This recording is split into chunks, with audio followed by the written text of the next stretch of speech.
쥐리의 이제 종교 개혁이 일어나는데 1519년부터 22년 사이에 찌빙글리가 자기 생일날이 언제였죠? 이때 부임합니다. 1519년 1월 1일날 쥐리 그로스민스터 주임 목회자로 부임합니다. 그래서 찌빙글리는 자기 사명이 복음 설교라고 생각했습니다. 그러면서 비판적 설교를 합니다. 중세 교회는 성경 일거표라는 것이 있어요. 그런데 이것을 따르지 않습니다. 그래서 어디부터 설교했다고 그랬죠? 마태복음 1장 1절부터 그냥 주르륵 설명합니다. 그런데 비판적 설교를 합니다. 사회 문제를 비판합니다. 그리고 그 해결책을 성경에서 가졌습니다. 근데 제가 이걸 보면서 개인적 생각인데 비판적 설교를 하고 사회적인 비판을 한다. 윤리도덕적 설교를 한다. 마태복음 1장 1절부터 설교를 하면서 비판적 설교를 한다? 이게 가능할까 하는 생각을 했습니다. 주일에는 마태복음 1장 1절부터 이렇게 강해 설교하고 다른 날 주제 설교하고 비판 설교했나? 라는 생각도 들고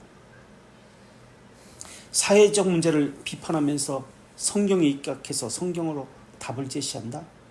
절대 불가능하거든요. 주제 설교면 몰라요. 어떤 주제를 가지고 설교하는 것 이건 가능해요. 근데 강의 설교는 이게 불가능해요. 주제 설교는 자기 사견이 들어갈 수 있거든요. 그래서 이것을 주제 설교를 하지 못하도록 자제하는 것이 개혁신학입니다. 어쨌든 성경만 읽고 요즘 하는 식으로 자기 하고 싶은 대로 다 했는지 모르겠어요. 근데 그 당시 설교문이 남아있는 게 없어요. 찌빙글리 설교문. 그래서 알 수가 없어요. 어쨌든 당시 쥐리 상황에 대한 비판적 설교를 했습니다. 그리고 비판적 설교는 도덕적 타락과 관련됩니다. 그래서 쥐리에는 여러 가지 문제들이 있었다고 했죠. 어떤 문제들이 있었다고 했죠? 쥐리에는 우선 첫 번째로 용병제도 있었습니다. 용병제도를 통해서 손쉽게 돈을 버는 거예요. 그리고 부패한 사치, 활락 이런 생활을 했습니다. 그러다 보니까 여기에 물자가 모였습니다. 그리고 외국에 그 용병을 뽑아가려는 사람들이 모였습니다. 돈은 많습니다. 그러니까 사치 생활이 있고 그러다 보니까 도시인 쥐리유와 시골인 농촌과의 빈부 격차가 생기기 시작합니다. 그렇다면 남자들은 농촌에서 농사 지면서 산에서 밭 일구면서 농사 질까요? 손쉽게 돈을 벌려고 쥐리로 가겠죠. 70년대 80년대 서울로 시골에서 상경에서 일하는 것과 마찬가지로 용병을 하기 위해서 다 농촌을 버리고 쥐리로 옵니다. 그렇다면 농촌은 일거리는 많은데 사람이 없습니다. 이 용병을 중개해주는 사람이 누구였냐면 수도사와 수도원이었습니다. 면제부 판매도 수도원에서 주관해서 했습니다. 그러다 보니까 이 수도원은 돈이 더 많았습니다. 부패함이 비리가 더 많았습니다. 도덕적 타락이 더 극심했습니다. 이것을 비판한 것이 바로 쥐빙글리입니다. 그리고 찌빙글리는 성인 숭배를 배척합니다. 그런데 성인에게 기도하는 것은 허용합니다. 성인 축일이 너무 많고 성인 이야기들이 거짓과 과장이 너무 많다고 비판합니다. 또 11조 문제를 거론하는데요.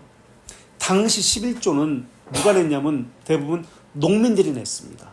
농민들이 시골에서 농사 져가지고 왜 11조냐면 토지세를 내는 거예요. 영주나 이런 것.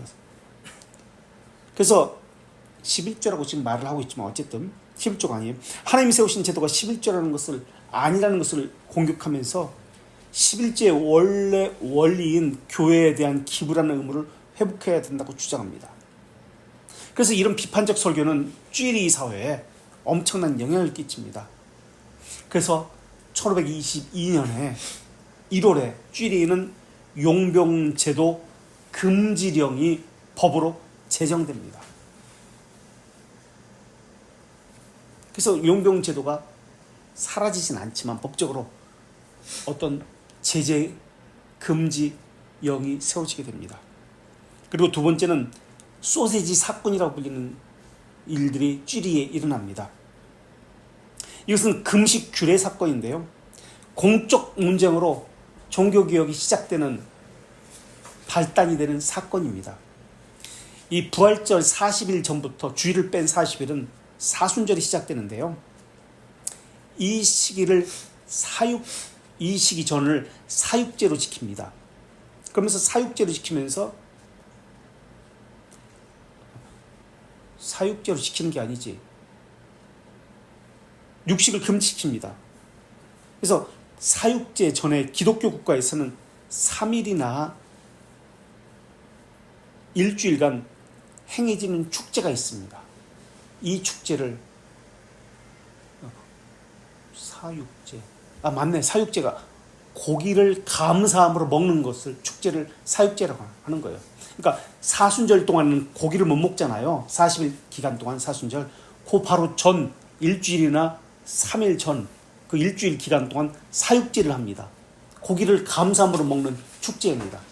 그것을 영어로 카니발이라고 합니다.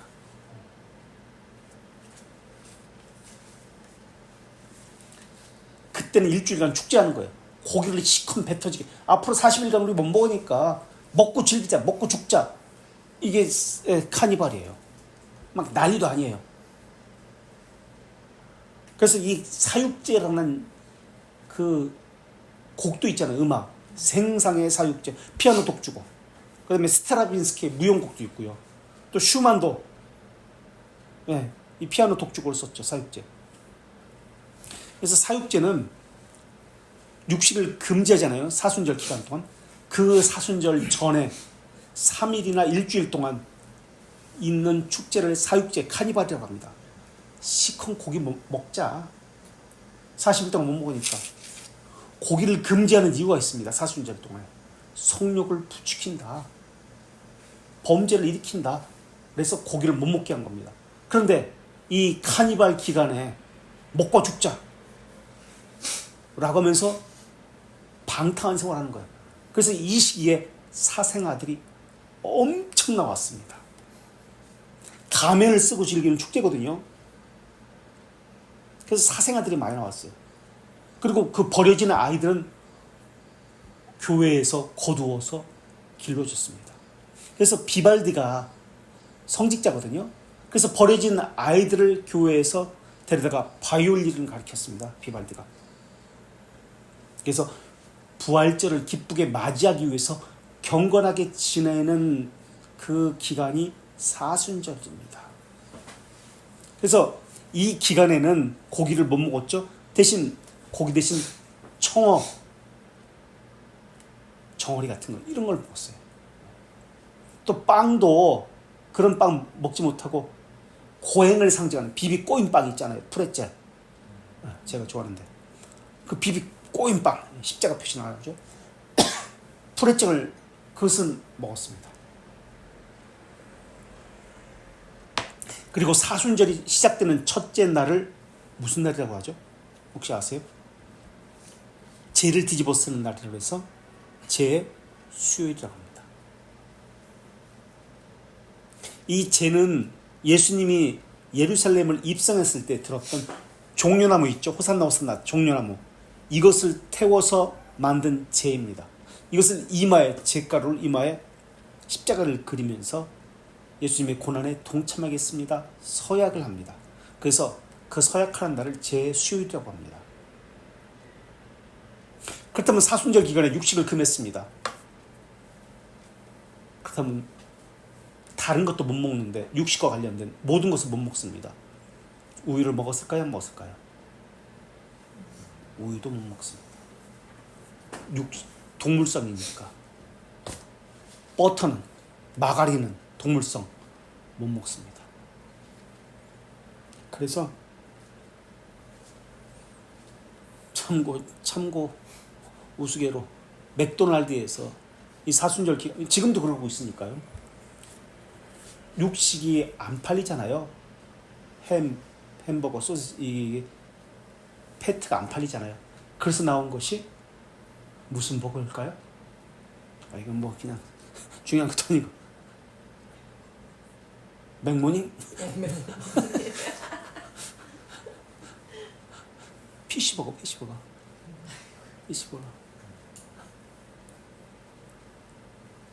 어쨌든 사순절이 성경에 없습니다. 초대교회에서 은혜 때문에 고난과 인내를 상징하기 위해서 일부분 지키긴 했습니다. 그런데 사순절을 경건하게 지키기 위해서 카니발을 하면서 가면 쓰고 축제하고 먹고 마시고 먹고 죽자 막 물러난 거예요. 그래서 이게 도대체 뭐냐고 칼빈은 이 사순절을 원숭이 흉내낸다고 책망을 합니다. 사육제라는 것은 감사함으로 고기를 먹는다는 축제라는 뜻이거든요. 그래서 이것을 반발하기 위해서 1522년 사순절 첫째 주일 저녁 3월 9일 쥐리히에서 출판업자 프로샤우어가, 우리가 지난주에 잠깐 살핀 건데요, 프로샤우어가 친구들을 부릅니다. 그래서 의도적으로 사순절에 고기를 금지했으니까 소세지 많이 먹지도 않아요. 두 조각 가지고 12명이서 이 코딱지만큼 되겠죠. 나눠가지고 일부러 나눠 먹은 거예요. 찌빙글리도 참석했습니다. 먹지는 않습니다. 이것이 일부러 먹었고 일부러 알렸으니까 쥐리에서 난리가 난 거예요. 그리고 셋째 주일, 첫째 주에 그랬고 셋째 주일 3월 23일 날 찌빙글리가 먹거리 선택의 자유라는 설교를 합니다. 난 이해가 안 돼요. 어떻게 먹거리 선택의 자유라는 설교가 나오는지. 그러니까 마태복음부터 쭈루룩 설명했다는 게 좀 어쨌든 어떤 때는 주제 설교를 했다 그런 의미인가, 어쨌든 그렇습니다. 그리고 이 설교가 소책자로 출판됩니다. 이러면서 소세지 사건으로 인해서 쥐리히의 종교 개혁이 시작됩니다. 금식 규례 위반입니다. 이 소세지 사건이 두 번째 사건입니다. 쥐리히에서.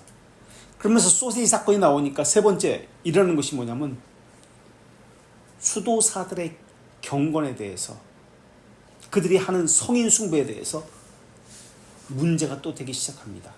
개혁의 정점으로 또 떠오르게 됩니다. 쟁점으로.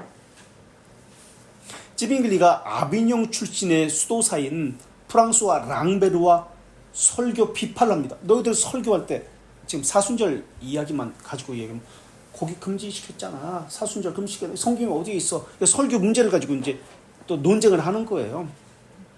그래서 수도사들의 설교를 가지고 토론합니다. 그래서 쥐리히에서 이 토론회가 열립니다. 그래서 1522년 7월 21일 이 토론회에서 시의회는 찌빙글리의 손을 들어줍니다.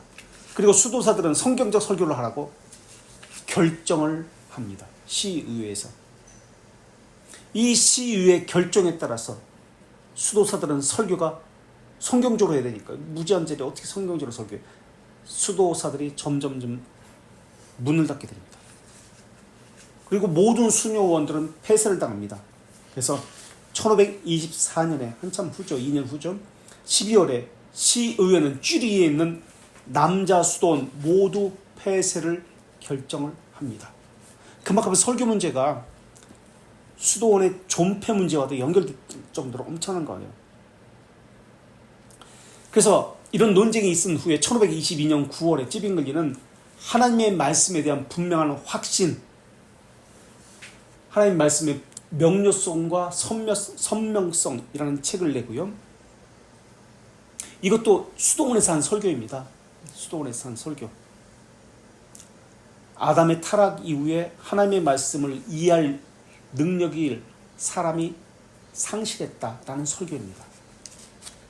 이 설교를 합니다. 이게 세 번째 수도원 개혁 운동이었습니다. 설교 문제를 가지고 쥐리에 있었던 세 번째 문제였습니다. 네 번째 문제는 그러다 보니까 주교의 권위 문제까지 확대됩니다. 그래서 1522년 7월에 찌빙글리가 주교에게 탄원서를 보냅니다. 성경적 설교를 하게 해달라. 그리고 독신제도를 폐지해달라. 그래서 이 탄원서도 출판되는데 연방에 대한 우정어린 탄원과 충고라는 제목으로 출판됩니다. 이 탄원으로 인해서 정치적 문제로까지 이제 발전이 됩니다. 그러면서 많은 수도사들이 찌빙글리의 주장에 동참합니다. 그리고 1522년 8월 22일, 23일에 처음과 마지막의 말씀, 지난주에 우리가 살폈던 그 마지막이라는 말씀, 이것을 책을 내고 주교와 영원히 결별을 선언합니다. 그러면서 1522년 5월 24일 주교의 훈계를 자세히 농박하는 이 글을 이곳에 씁니다. 그러면서 개혁을 원하는 사람은 그리스도의 편에 서 있는 사람들이고 주교는 인간의 법 위에 있는 사람이다 라는 것을 처음과 마지막이라는 말씀, 이 책에서 그렇게 설명합니다. 이게 네 번째입니다. 주교의 권위 문제. 다섯 번째, 쥐리에서 일어났던 문제가 뭐냐면 성인 숭배 문제를 다루게 됩니다. 중세 교인들은 성인에게 기도했습니다. 중세에도 성인 비판의 이야기는 계속 있었습니다. 그러나 이것을 법적으로 금지시키지는 않았습니다. 찌빙글리는 이 성인 숭배를 다 없애려고 했습니다. 그래서 이것 때문에 1522년 2월 프란치스코 수도사 랑베르와 성인의 중보에 대한 논쟁을 벌입니다. 그리고 1522년 9월에 영원한 동정녀 마리아에 관한 설교를 출판합니다. 영원한 동정녀라는 말의 뜻이 무엇일까요? 동정녀 마리아에게 나시고라는 뜻이 무엇일까요? 우리 신앙고백과 교리문답서에서 동정녀 마리아에게서 나시고 언제? 네? 성령으로 성령으로 잉태됐는데 말의 의미가 동정녀 마리아에게 나시고 네? 언제? 원죄가 뭐? 죄가 없으시다는 뜻이죠. 원죄가 하나님의 어머니 테오토코스를 인정합니다. 하나님의 어머니. 그러나 마리아를 구원의 중재자로 숭배하는 것은 반대합니다. 네스토리오스는 뭐라고 얘기했을까요? 네스토리오스는 그리스도의 인성에 대해서 이것을 불분명한 설명이라고 하면서 뭐라고 얘기하죠? 마리아는 누구의 어머니? 테오토코스, 하나님의 어머니가 아니라 그리스도의 어머니, 그리스토토코스라고 합니다. 그리스도를 낳은 자. 근데 에베소 공의회는 431년에 그리스도가 하나님이심을 부정하는 모든 사람은 정죄를 받습니다. 그리고 또 마리아가 하나님의 어머니 테오토코스를 부인하는 사람은 정죄를 받습니다. 그래서 네스토리오스가 정죄를 받습니다. 칼케돈 공회 451년에서는 테오토코스를 그리스도의 신성과 인성을 본질적 연합을 정의하는데 이 용어를 사용합니다. 테오토코스. 그래서 이것을 칼케돈 공회에서도 다시 한번 인정을 합니다. 하나님의 어머니시다. 그런데 이것이 이제 우상 숭배로까지 이어지게 된 겁니다. 한자로 이것이 무엇인 줄 알아요? 테오토코스, 하나님의 어머니, 하나님을 낳은 자. 천주, 한자로 우린 그렇게 카톨릭에서 그렇게 부르는데, 천주, 하나님의 어머니를 낳은 자, 성모, 천주 성모. 네스토리오스가 이 단위로 정제된 것은 이 신성과 인성을 구분해 버립니다. 그래서 위격, 서로 다른 위격이라고 이야기합니다. 그래서 마리아는 그리스도의 인성의 어머니다라고만 주장합니다. 그래서 분리가 되는 거예요. 그러니까 사위일체가 되는 거예요. 사위가 돼요. 신성과 인성으로 분리됩니다. 이게 네 번째 성인 숭배 사상 네 번째 사건입니다. 이게 쥐리에서 지금 일어납니다. 그 다음 이게 다섯 번째죠. 성인 숭배가 다섯 번째. 그죠? 그 다음 여섯 번째 11조 문제가 일어나는데요. 아까도 얘기했지만 쥐리의 종교개혁은 도시중심적 종교개혁입니다. 칸톤 중심이라고 했잖아요. 쥐리는. 근데 쥐리, 칸톤. 쥐리 말고 이 도시잖아요. 말고 다른 농촌들은 중세 봉건 질서 가운데 여전히 있습니다. 봉건 제도는 우리가 아는 것처럼 영주가 토지를 빌려주고 농민들은 거기서 일을 해서 수확을 영주에게 어느 정도 바치는 그런 제도입니다. 토지를 소유한 사람은 도시 사람입니다. 부를 가진 사람입니다. 그리고 농사 수확의 10분의 1을 지주에게 소출세로 세금으로 바쳐야만 했습니다. 이게 바로 11조 문제입니다. 1522년 크리스민스터 교회에서 소출세를 교회에 납부했던 농민들이 그 세금을 내지 않겠다고 거부한 겁니다. 교회가 토지를 가지고 농민들을 빌려주면서 소출세 11조가 아니죠. 11조는 11조인데 11조가 아니에요. 그 11조를 받으면서 세금을 받았는데 이것을 거부한 겁니다. 그리고 1523년은 6개 마을이 거부함에 동참합니다. 그래서 이 소출세는 성경의 명령이 아니라 농민들과 지주들이 맺은 계약과 같은 것이었어요. 그리고 1525년에 다시 농민들이 이것에 대해서 저항합니다. 이런 사회적 혼란이 있는 즈음에 1522년에 소세지 사건이 발발해서 쥐리 논쟁이 일어나게 되는 겁니다. 그래서 소세지 사건에는 소세지 사건만 있는 거 아니에요. 용병제도 문제, 사순절 문제, 성인 숭배 문제, 수도원 문제, 설교 문제, 주교의 권위 문제, 마리아 숭배 사상 문제, 농민들의 소출세 문제, 이런 것들이 다 겹치는 상황에서 지금 소세지 사건이 벌어진 겁니다.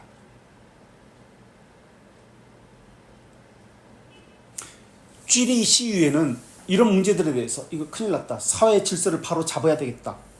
그래서 1523년에 1월 3일 날 쥐리 시의회가 성직자들에게 모든 성직자들에게 통지문을 보내서 1월 3일에 편지를 보내고 1월 29일에 시청에서 우리가 토론회를 열자. 이런 문제를 가지고 그렇게 토론을 열기로 결정을 합니다. 그래서 성직자들이 편을 나눕니다. 지금 편이 나뉘어져 있습니다. 한 편은 로마 카톨릭 편이고 한 편은 쥐리의 찌빙글리 편입니다. 그래서 논쟁이 일어나게 됩니다.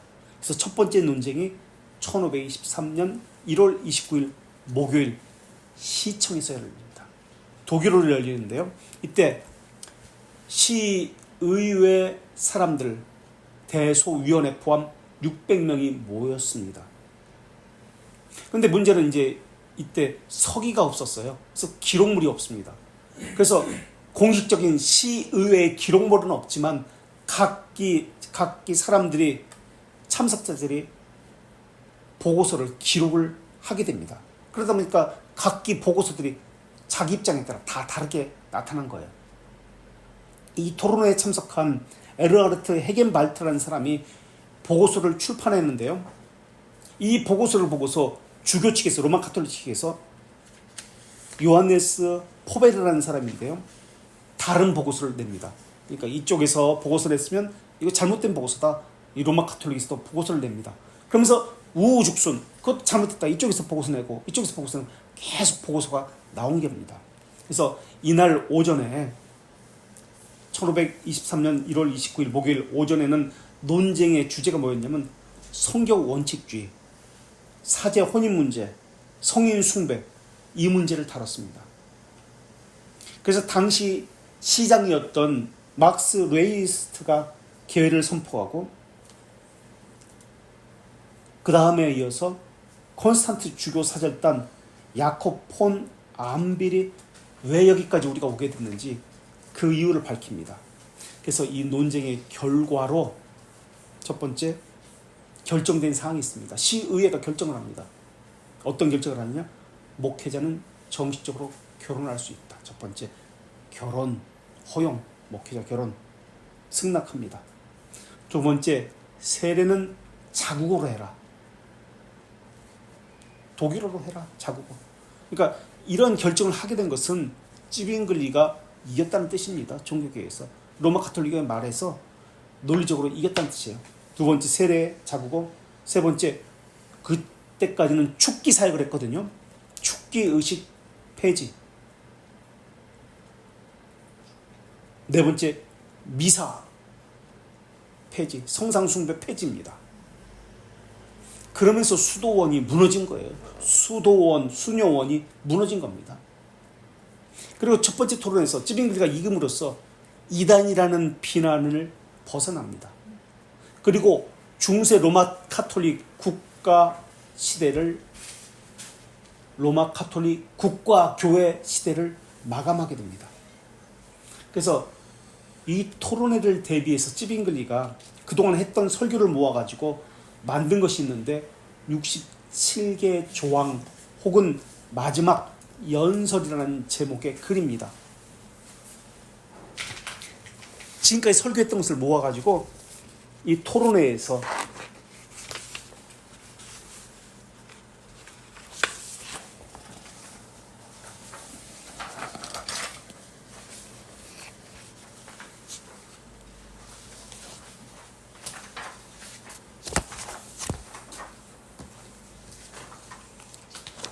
그래서 지금 나눠드린 이 67개 조항이 지금까지 설교했던 겁니다. 찌빙글리가 이 토론회에서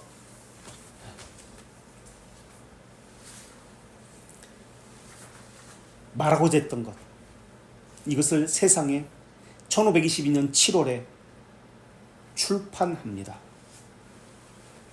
지금 이것은 해설집도 나옵니다. 그래서 찌빙글리 저작선집 2권에 67개 조항 해설과 논증이라는 저서가 실려 있습니다. 그러면서 서문에, 그 책의 서문에, 해설집에, 지금 이거는 조항만 있잖아요. 해설집도 있습니다. 이것에 대한 해설집. 그 책 서문에, 해설집 서문에 앞으로 다룰 주제가 이것입니다 하고 소개합니다. 첫째, 복음이란 무엇인가를 다루겠습니다. 다른 교리들이나 문서들이 복음과 동일시될 수 있습니까를 다루겠습니다. 다른 교리들, 그 교부들 문서 아니면 교황의 명령, 교칙 같은 거 많이 있었잖아요. 이것이 과연 복음과 동일시될 수 있을까? 또 그리스도 하나님의 아들은 우리 죄를 대속하기에 충분한가? 우리가 아르미스주의자를 살폈잖아요. 불충분하다, 불완전하다라고 했는데 충분한가? 이것을 지금 우리가 이야기하자라는 겁니다. 우리가 과연 선행을 할 수 있을까? 이게 네 번째였죠. 다섯 번째, 교황의 직무와 자격은 하나님으로부터 오는 것인가, 인간으로부터 오는 것인가? 교황의 직무, 자격은 하나님부터 오는 것인가, 인간으로부터 오는 것인가? 이 몇 번째야. 어쨌든 뭐 숫자는 중요한 게 아닙니다.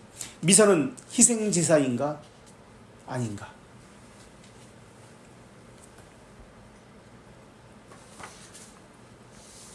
또 하나님 앞에 예수 그리스도 외에 다른 중보자가 필요한가, 아닌가?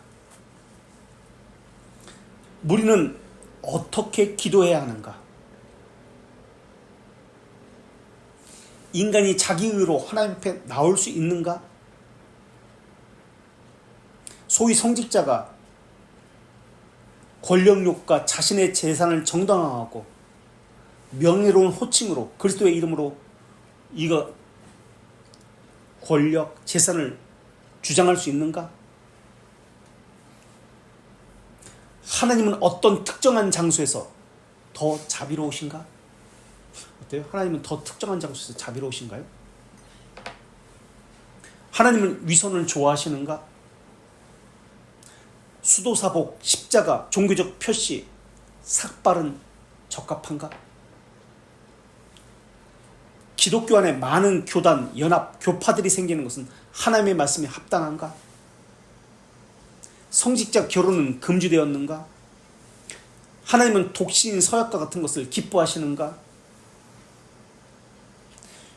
주교들은 교회 파문과 규정된 방식으로 이것을 이행하고 있는가? 우리는 불법적 목적으로 얻어진 재산을 어떻게 사용하고 있는가? 그리스도는 세속 정부를 반대하는가? 모든 인간은 소위 성직자들아 하는 자들에게 복종해야 할 의무가 있는가? 세속 권세는 무엇을 규정하는가? 만일 권세를 돈으로 얻는다면 기도나 찬양은 무슨 소용이 있는가? 하나님 외에 다른 자가 홀로 죄를 사할 수 있는가?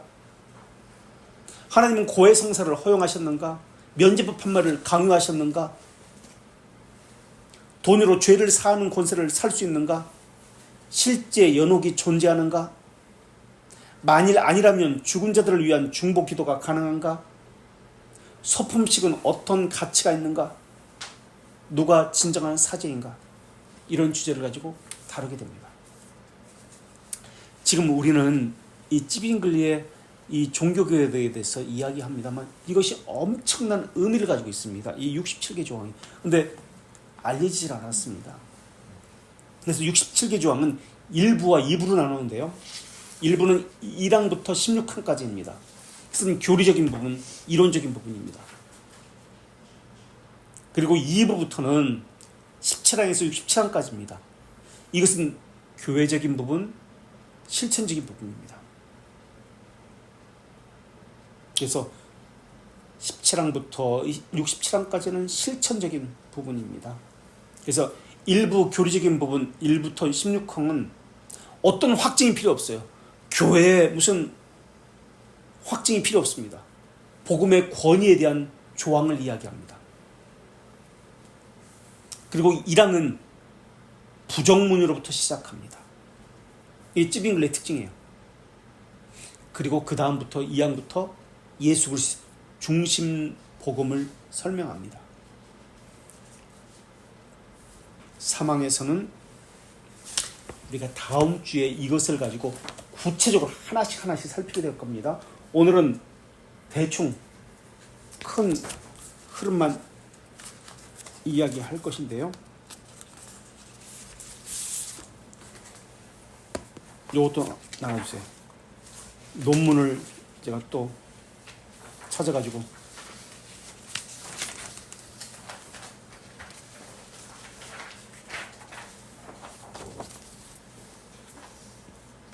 이거는 해설집에 나오는 것인데요. 해설집에 1부터 67항까지 있잖아요. 그 해설하는 분량을 이야기합니다. 그래서 첫 번째 1항 복음과 교회의 관계를 설명하는 분량은 해설은 6페이지다. 그렇게 설명하고 있어요. 그리고 뒤에가 19항, 20항 가로로 이렇게 지금 되어 있죠. 세로가 아니라 가로로 되어 있습니다. 1부터 18항까지 여기 있고 그 다음 페이지에 19항부터 34항이 있고 다시 35항은 앞 페이지에 있습니다. 이게 지금 주제입니다. 그리고 해설은 그 분량이 이렇다라는 것을 지금 하고 있습니다. 그리고 3항에서는 예수 그리스도만이 유일한 구원의 길이라고 설명을 합니다. 6항에서는 교회는 그를 믿는 자들을 구성한다라고 이야기합니다. 그리고 예수 그리스도를 머리로 하는 지체라고 설명합니다. 그리고 교회는 그리스도 없이 아무것도 할 수 없다고 7항부터 10항까지 밝힙니다. 그 다음에 13항부터 16항까지는 인간의 교리가 아니라 예수 그리스도를 믿는 믿음에서 구원이 나온다고 설명합니다. 그리고 참된 교회는 외적 제도에 복종하는 자들로 구성된 것이 아니라 예수 그리스도를 삶의 안내자로 대장으로 삼는 이들로 구성됩니다 라고 나옵니다. 그래서 지빙글리의 주장은 오직 성경, 오직 그리스도입니다. 이것이 1부의 내용입니다. 교리적인 부분. 오직 성경, 오직 그리스도. 그리고 2부는 16항부터 67항까지인데요. 예수님이 참된 대제사장이다. 교황은 예수님의 명예와 위엄을 거스르는 자다. 그래서 17항에서 밝힙니다. 그리고 18항부터 19항에서는 미사는 제물과 중재 행위가 아니라 단지 회상하기 위해 집례하는 것이라고 밝힙니다. 그 다음 20회에서 22항까지 예수 그리스도의 의로움이 우리를 구원했기 때문에 성인의 중보기도 선행은 필요 없다고 밝힙니다.